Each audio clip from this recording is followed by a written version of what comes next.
In 1 month, there have been more than 30 deaths. This is what the prosecutor of Venezuela has declared after a wave of protests that the country of Venezuela is running against Nicolas Maduro's government. The scenes exhibited in the streets show an authentic battle.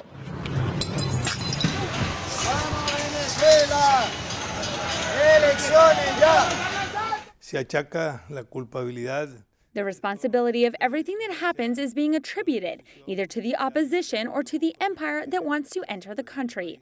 Lately, what we see with greater concern is the desire for the government to blame the church, the desire to blame bishops for being responsible for creating this climate of violence. They've categorized us as those responsible, both materially and intellectually, for what is happening in the country.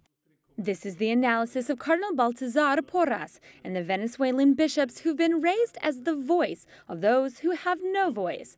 The cardinal calls for a peaceful solution to the tension, which in recent weeks has manifested itself in the form of these intense rebuttals from the government.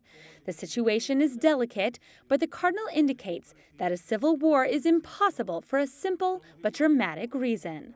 It is almost impossible to have a civil war because in a war, one must have two armed groups. And here we see that only one part has the weapons. You must see what it means to live in a society where fear penetrates to the bone. It is through official propaganda and through the way in which they intervene, both the public force and these paramilitary groups that generate paralysis in the country. The Venezuelan bishops say that the crisis in Venezuela is unsustainable, especially because there are human lives in danger. It is not only the insecurity that has increased, but also the lack of food, which people are now fighting over.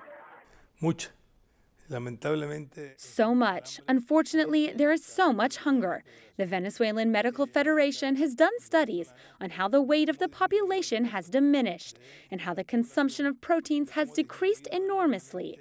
Now fundamental wheat is being proportioned by the government through these famous bags that are sold, because the foreign products that can be obtained are at such astronomical prices that the vast majority of the population cannot access them.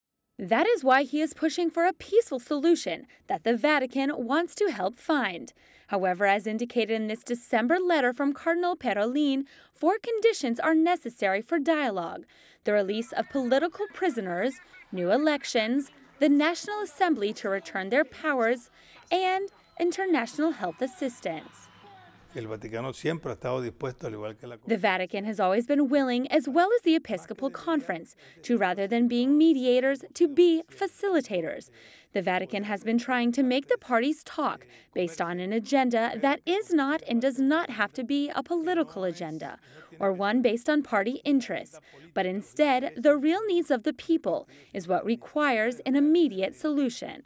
The cardinal participated in a Catholic Action meeting in Rome. He says that the future is difficult in Venezuela, but despite this, it is necessary to raise one's voice so that the country returns to the peaceful home of all Venezuelans.